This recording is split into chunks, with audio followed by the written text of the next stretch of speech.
वापी में पतंग की बिक्री जोरों पर, बाजारों में छाई रौनक। वापी मकर संक्रांति पर्व को लेकर वापी शहर में पतंगों की बिक्री जोरों पर है। जैसे जैसे संक्रांति नजदीक आ रही है, वैसे वैसे बाजारों में रौनक बढ़ती जा रही है। शहर के प्रमुख बाजारों, चौराहों और कॉलोनियों में जगह जगह पतंगों की दुकानें सज गई हैं। बच्चों से लेकर युवाओं और बुजुर्गों तक में पतंग उड़ाने को लेकर खासा उत्साह देखने को मिल रहा है। विभिन्न रंग बिरंगी पतंगे, डिजाइनर पतंगे, कार्टून कैरेक्टर वाली पतंगे और बड़े आकार की पतंगे लोगों को आकर्षित कर रही हैं। इसके साथ ही चरखी, मांझा, डोर, दस्ताने और अन्य सामग्री की भी अच्छी बिक्री हो रही है। दुकानदारों के अनुसार इस बार पिछले साल की तुलना में बिक्री बेहतर रहने की उम्मीद है।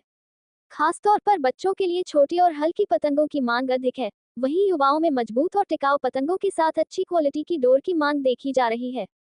व्यापारियों का कहना है कि संक्रांति के त्योहार से कई छोटे व्यापारियों को अच्छा रोजगार मिलता है।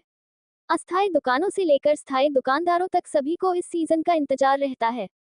कुछ दुकानदारों ने बताया कि महंगाई के बावजूद लोगों में त्योहार को लेकर उत्साह कम नहीं हुआ है और वे अपनी पसंद के अनुसार पतंगे खरीद रहे हैं।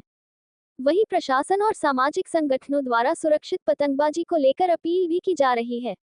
नायलॉन और चाइनीज मांझे के उपयोग से बचने तथा केवल सूती धागे का इस्तेमाल करने की सलाह दी जा रही है, ताकि पक्षियों और आम लोगों को किसी प्रकार की चोट न पहुंचे। कई स्थानों पर पर्यावरण संरक्षण और पशु पक्षी सुरक्षा को ध्यान में रखते हुए जागरूकता अभियान भी चलाए जा रहे हैं। कुल मिलाकर मकर संक्रांति के आगमन के साथ ही वापी में पतंगों का बाजार पूरी तरह से गुलजार हो गया है। आसमान में रंग बिरंगी पतंगे उड़ती नजर आ रही हैं और लोग पूरे उत्साह के साथ इस पारंपरिक पर्व को मनाने की तैयारियों में जुटे हुए हैं।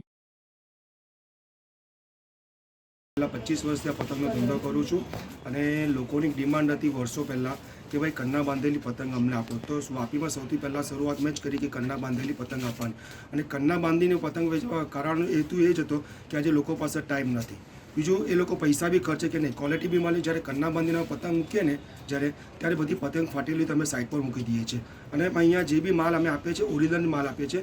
બીજું અમે વર્ષોથી અમે ચાઇનાનો બી દોરો વેચતા નથી કરતા અને તુક્કલ બી નથી વેચતા, જેથી કરીને આમ જનતાને કોઈને તકલીફ ન પડે.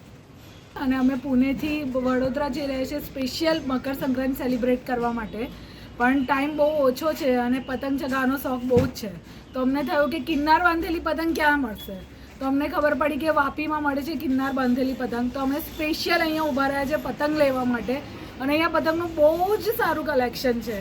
તમે આવો એકવાર જુઓ. અને અમે અહીંયાથી બહુ જ બધી પતંગ લઈ જઈ રહ્યા છીએ, તો અમારી મકર સંક્રાંતિ બહુ જ ઇઝીલી અને બહુ જ મસ્ત સેલિબ્રેટ થાય.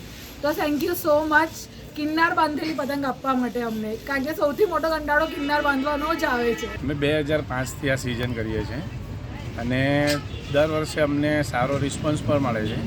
અને અમારી ગણતરી એવી છે કે ચાઇનાની કોઈ પણ વસ્તુ અમે નથી લાવતા અને કોઈ માંગતા પણ નથી, ને અમે લોકો સામેથી ના પાડીએ છીએ.